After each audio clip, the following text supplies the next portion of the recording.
नमस्कार, आदाब। कर्नाटक अखबार के हमारे प्रोग्राम अखबार की खबर में आपका स्वागत है। जैसा आप जानते हैं, अखबार की खबर का प्रोग्राम वो है जिसमें अलग अलग अखबारों में छपी हुई जो प्रमुख खबरें हैं उसकी जानकारी मैं आपको इस प्रोग्राम में देता हूं। तो ये प्रोग्राम शुरू करते हैं। इसमें जो पहली खबर है वो कोरोना से जुड़ी हुई है। वैसे देखा जाए तो हर रोज़ जो बड़ी खबरें, प्रमुख खबरें आ रही हैं करीबन सारी वो कोरोना से जुड़ी हुई हैं, कोविड से, क्योंकि वही पूरी दुनिया में अब एक बहुत बड़ा मुद्दा बन चुका है। तो जो पहली खबर ये है उसमें लॉकडाउन की प्रक्रिया फिर से शुरू हो गई है। अलग अलग राज्यों में वहाँ के मुख्यमंत्रियों ने तय किया है कि जहाँ जहाँ केस कोरोना के पॉजिटिव की संख्या बहुत ज़्यादा बढ़ रही है वहाँ लॉकडाउन फिर से जारी किया जाएगा। अब इसी तर्ज पर बेंगलोर अर्बन और बेंगलोर रूरल एरिया में एक हफ्ते का लॉकडाउन घोषित किया गया है मुख्यमंत्री बीएस येडियुरप्पा द्वारा। ये जुलाई 14 यानी मंगलवार के दिन से ये जारी हो जाएगा।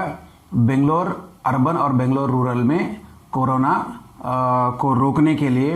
एक लॉकडाउन एक हफ्ते का अभी अनाउंस किया गया है। इसके अलावा महाराष्ट्र के पुणे, पिंपरी और चिंचवाड़ और मुंबई के कुछ लोकेलिटीज़ में भी वहाँ की सरकार यानी उद्धव सरकार ने ये फैसला किया है कि महाराष्ट्र के अलग अलग हिस्सों में भी एक हफ्ते का लॉकडाउन किया जाएगा।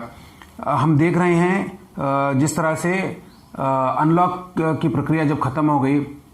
तो अलग अलग राज्यों से जो लोग माइग्रेट करके गए थे, काम करने के लिए गए थे, वो अपने अपने राज्यों को जैसे वापस आने लगे, अनलॉक होने लगा और लोगों का मिलना जुलना कुछ ज़्यादा ही हुआ। तो इससे जो पॉजिटिव केसेस की संख्या है वो तेज़ी से बढ़ने लगी है। कर्नाटक की बात कर दें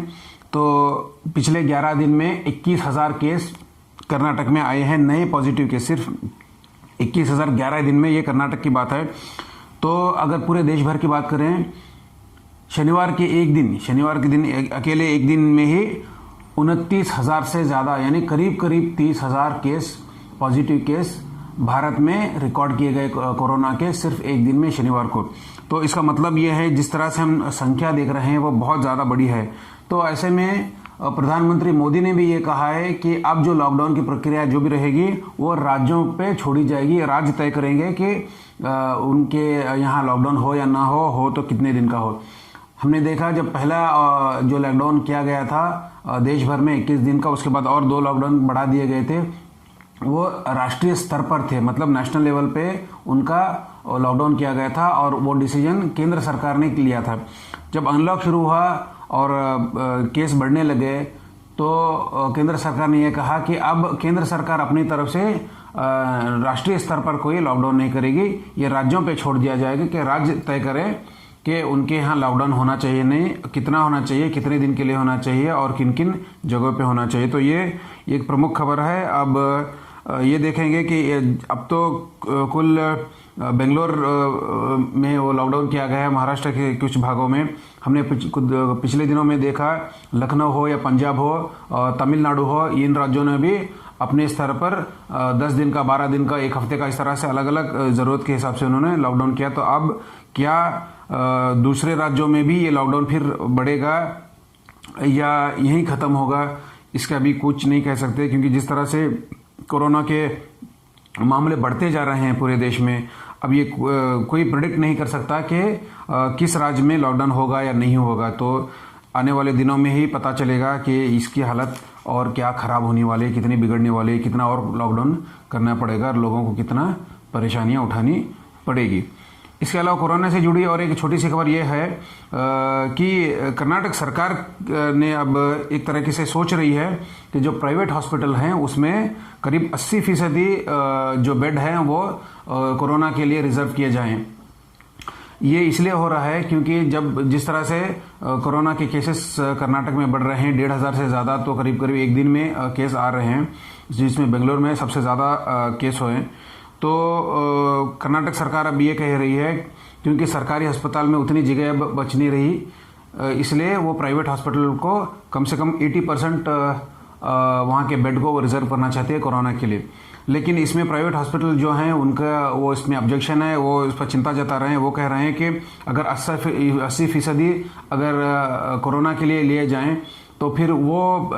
मरीज जिनको दूसरी बीमारी के लिए अस्पताल की ज़रूरत पड़ सकती है, उनको वेंटिलेटर की ज़रूरत पड़ सकती है,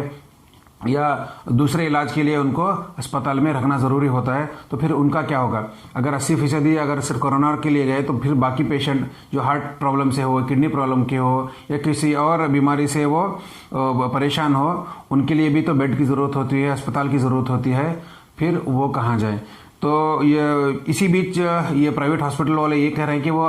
करीब 50% बेड देने को तैयार हैं, अपने हॉस्पिटल स्टाफ को भी डिप्यूट करने को तैयार हैं कोरोना ड्यूटी के लिए, लेकिन 80% ये कहते हैं कि बहुत ज़्यादा हुआ, इससे बहुत मुश्किल हो जाएगी दूसरे पेशेंट को, दूसरे मरीजों को देखने के लिए। तो अब इस पर आखिरी फैसला तो अब तक हुआ नहीं है, लेकिन ये देखना है कि राज्य सरकार के बीच में और ये प्राइवेट हॉस्पिटल के बीच में कौन सा एग्रीमेंट होता है जिससे ये बात कहीं एक लेवल पे आके सुलझ सकती है। अगली खबर ये दिल्ली से जुड़ी हुई बता रहा हूँ, ये कांग्रेस से ही जुड़ी है। अब ये खबर ये आ रही है कि राहुल गांधी को फिर से जो प्रेसिडेंट पहले थे वो चुनाव के बाद उन्होंने इस्तीफा दे दिया कि AICC के प्रेसिडेंट के पोस्ट से। तो उसके बाद जब बहुत बड़ी चर्चा चली थी कि आखिर राहुल गांधी अपनी जिम्मेदारी से क्यों भाग रहे हैं, उनको ये अपना AICC के प्रेसिडेंट के पोस्ट से कंटिन्यू करना चाहिए, उस पर बने रहना चाहिए और काम करना चाहिए। लेकिन हमने देखा जब कई सारे कांग्रेस के बड़े दिग्गज नेताओं ने भी जाके बड़ी कोशिश की उनको मनाने की थी, लेकिन वो माने नहीं। आखिरकार इंटरिम AICC प्रेसिडेंट के तौर पे उनकी मां सोनिया गांधी को चुन लिया गया। अब ये बात सुनने में आ रही है कि जहां अगस्त में सोनिया गांधी का 1 साल ख़त्म हो जाएगा, तो इसके बाद क्या वो फिर से कंटिन्यू हो जाएंगी इंटरिम प्रेसिडेंट के तौर पे, या कोई और प्रेसिडेंट बनेगा? अब सुनने में ये आ रहा है कि बहुत सारे नेता जो कांग्रेस से जुड़े हुए हैं और राहुल गांधी और सोनिया गांधी की करीबी माने जाते हैं, ये लोगों ने एक तरह से फिर से प्रेशर डालना शुरू किया है कि राहुल गांधी को ही ये जो AICC का पद है उनको अभी संभालना चाहिए, उसे आगे बढ़ना चाहिए, पार्टी में नई जान फूंकनी चाहिए। और ये बहुत दिन तक इसी तरह से इंटरिम कार्य का उस पर नहीं चला सकते एक प्रेसिडेंट के रूप में। और वो ये भी कह रहे हैं कि सोनिया गांधी जी वो अभी उनकी काफ़ी उम्र भी हो गई है, इसलिए वो उतनी दौड़ भाग करके काम नहीं कर सकती जितना एक कम उम्र का इंसान काम कर सकता है। तो अब जहां उन पे काफ़ी सारा राहुल गांधी पे दबाव बनने लगा है कि प्रेसिडेंट की पोस्ट वो वापस ले और पार्टी को आगे बढ़ाए, इसमें ये भी खबर आ रही है कुछ और ऐसे नेता भी हैं,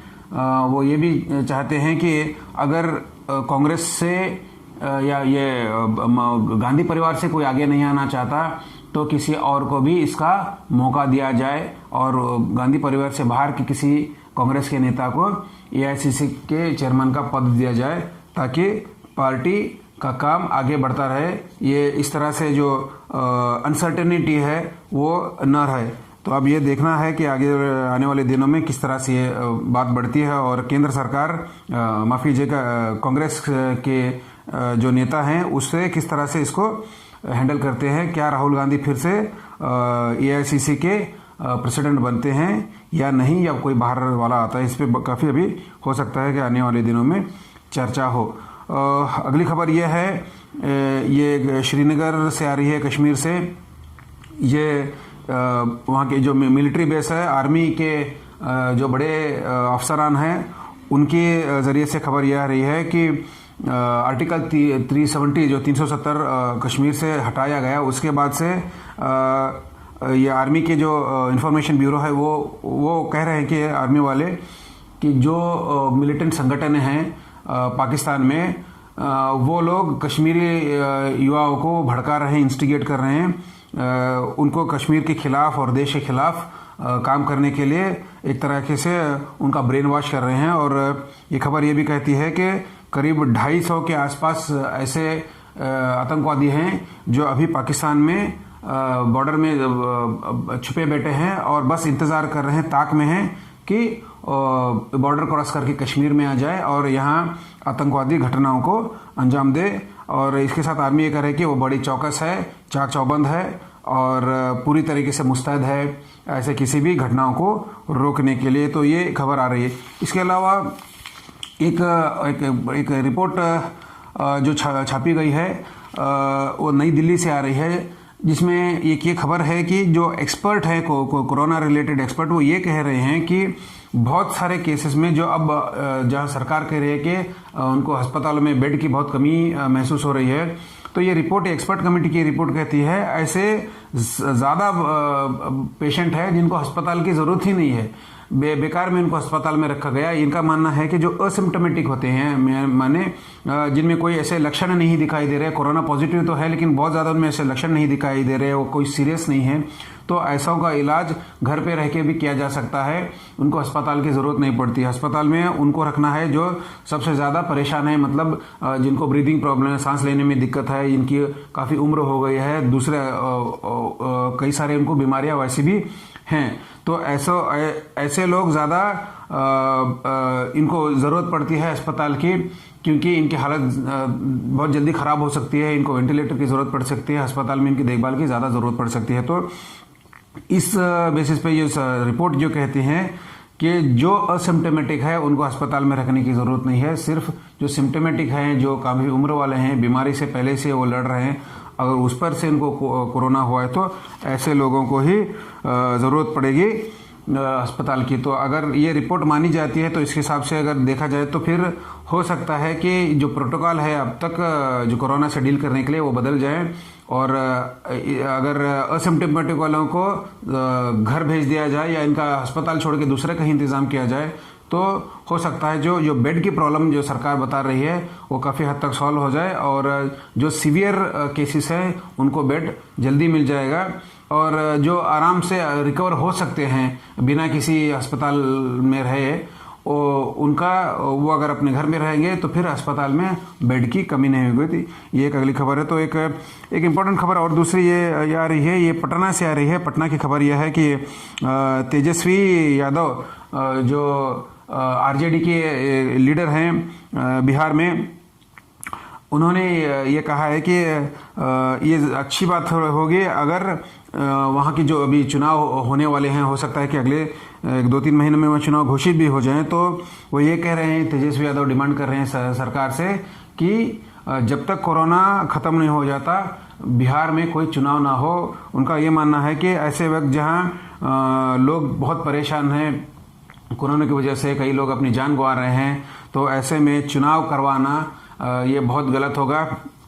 एक शब्द इस्तेमाल करते हैं, ये सही वक्त नहीं है लाशों के ऊपर चुनाव रखना। मतलब ये कहना कि मतलब ये है कि जहाँ कोरोना की वजह से लोग जान गंवा रहे हैं,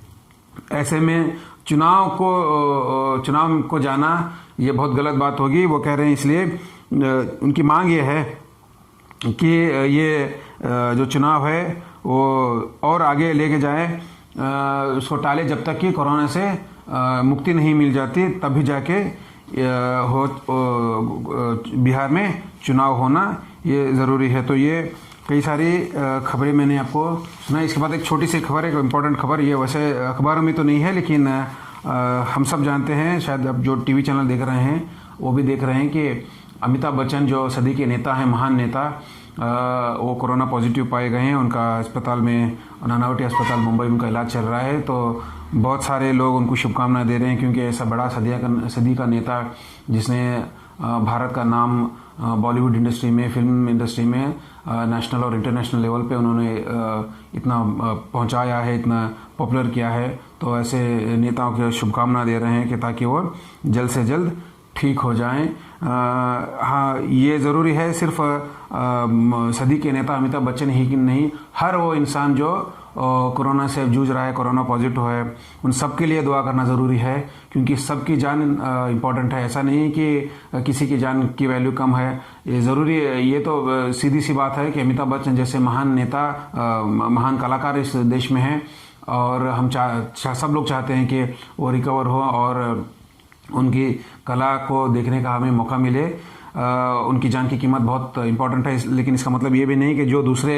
आम लोग हैं जिनको हम जानते नहीं, अनजान लोग हैं, हज़ारों लोग, लाखों लोग जो कोरोना से पीड़ित हैं, इसका मतलब ये नहीं कि उनकी जान की कीमत कम है। उनकी जान की कीमत भी उतनी है, क्योंकि वो देश के डेवलपमेंट में, देश के विकास में किसी न किसी तरीके से वो भी भागीदार होते हैं। तो दुआ हर इंसान के लिए करेंगे जो कोरोना से अभी ग्रस्त है, वो बड़े कोई नेता हो या अभिनेता हो या आम इंसान हो, सब के लिए दुआ की जाए, ताकि सब इंसान जो भारत में हैं, जो कोरोना से पॉजिटिव पाए गए हैं, वो जल्द से जल्द ठीक हो जाएं और अपने परिवार वालों के साथ मिले। धन्यवाद।